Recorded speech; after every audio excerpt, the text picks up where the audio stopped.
Hi అండి. ఈ వీడియోలో ఇప్పుడు మీకు నేను రొయ్యల ఫ్రై అనేది చాలా సింపుల్‌గా, టేస్టీగా, తక్కువ ఆయిల్ పీల్చుకునేట్టుగా ఎలా చేసి చూపించాలో మీ వీడియోలో చూపిస్తాను. ముందు రొయ్యలు నీట్‌గా క్లీన్ చేసుకొని దాంట్లో కొంచెం అల్లం వెల్లుల్లి పేస్టు, నెక్స్ట్ మనకి రుచికి సరిపడా సాల్టు, అండ్ నెక్స్ట్ రుచికి సరిపడా కారం.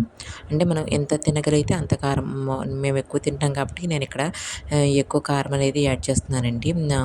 అదిగోండి ఒక స్పూన్, మీకు హాఫ్ స్పూన్ కావాలంటే హాఫ్ స్పూన్, లేదా 1½ స్పూన్ అనేది యాడ్ చేసాం. ఎందుకంటే మేము కారం అనేది ఎక్కువ తింటాం కాబట్టి.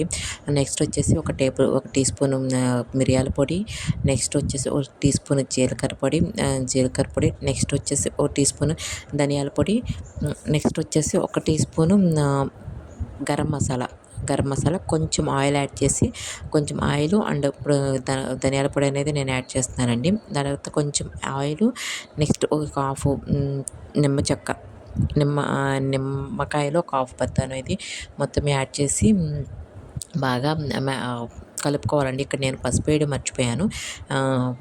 తర్వాత పసుపు కూడా యాడ్ చేసుకోవచ్చు. నేనైతే మర్చిపోయానండి. తర్వాత యాడ్ చేశాను అనుకోండి. బాగా మసాలాలు మొత్తం ఆ రొయ్యలకి పట్టేటట్టు బాగా కలుపుకోవాలండి. కలుపుకున్న తర్వాత అట్లా బాగా కలుపుకొని ఒక హాఫ్ అన్ అవర్ పాటు ఫ్రిడ్జ్లో ఒక హాఫ్ అన్ అవర్ పాటు ఫ్రిడ్జ్లో వదిలేయాలండి. అట్లా మ్యాగ్నేట్ చేసుకోవాలి. ఒక హాఫ్ అన్ అవర్ పాటు ఫ్రిడ్జ్లో ఉంచితే ఆ మసాలాలన్నీ ఆ రొయ్యలకు పట్టి టేస్ట్ అనేది చాలా బాగుంటుందండి. నేను ఇది ఫస్ట్ టైం చేయడం, కాకపోతే టేస్ట్ అనేది చాలా బాగా వచ్చింది. చాలా సింపుల్‌గాను, ఆయిల్ అనేది చాలా అంటే చాలా తక్కువగా పట్టిందండి. నేను ఎలా చేశాను ఏంటనేది ఇప్పుడు మీ వీడియోలో మీకు చూపిస్తాను. ఇట్లా నేను చేసిన విధంగా యాజ్ ఇట్ ఈస్‌గా మీరు ఇంట్లో చేసినట్టయితే మీ టేస్ట్ అనేది చాలా బాగా వస్తది. సో డైట్‌లో ఉన్నవాళ్ళు కూడా తినొచ్చు. ఎందుకంటే ఆయిల్ అనేది తక్కువ యాడ్ చేస్తాను కాబట్టి డైట్‌లో ఉన్నవాళ్ళు కూడా నో ప్రాబ్లమ్, పెద్ద ప్రాబ్లమ్ ఏమి ఉండదు. సో తర్వాత ఇది డీప్ ఫ్రై కూడా అవ్వండి. చాలా అంటే కొంచెం పిల్లలు తినగలిగా, అందరూ తినేటట్టుగా అవుతుంది. అంటే ఇప్పుడు ప్యాన్ పెట్టుకొని దానికి ఆయిల్ యాడ్ చేసి, దానికి మొత్తం ఆయిల్ యాడ్ చేసి స్ప్రెడ్ చేయాలండి. ఆయిల్ మొత్తం అట్లా స్ప్రెడ్ చేసి, ఇప్పుడు మనం మ్యాగ్నేట్ చేసి పెట్టుకున్నాం కదండి ఫ్రిడ్జ్లో ఒక హాఫ్ అన్ అవర్ పాటు, ఆ రొయ్యల్ని ఇట్లా మొత్తం ఒకదాని పక్కన ఒకటి పెట్టేసుకొని మొత్తం ప్యాన్ అంతటా పరుచుకోవాలండి. అట్లా పెట్టుకోవాలి.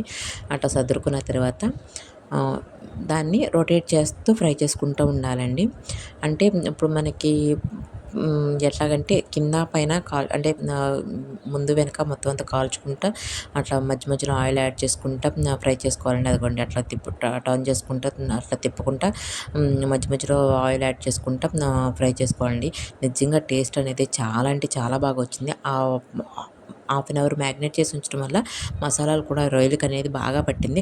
ఇంకోటి ఏంటంటే ఈ ఫ్రైకి పెద్ద రొయ్యలే బాగుంటాయండి. చిన్న రొయ్యలు అయితే అసలు ఏమీ బాగోవు. పెద్ద రొయ్యలు ఫ్రైకి అయితే చాలా బాగుంటాయండి. ఇప్పుడు నేను వీడియోలో చూపించినంత సైజు రొయ్యలు అయితే ఫ్రైకి అనేది సూపర్ ఉంటుందండి. అట్లా మధ్యలో టర్న్ చేసుకోవడము, కొంచెం కొంచెం ఆయిల్ యాడ్ చేసుకోవడం. దీనివల్ల మనకి మహా అయితే కొంచెం అంటే మనము మెజర్మెంట్స్తో చూస్తే ఒక 3 టేబుల్ స్పూన్ల ఆయిల్ వరకు నాకు పట్టిందండి. అంతకుమించి ఎక్కువ పట్టలేదు నాకు ఆయిల్.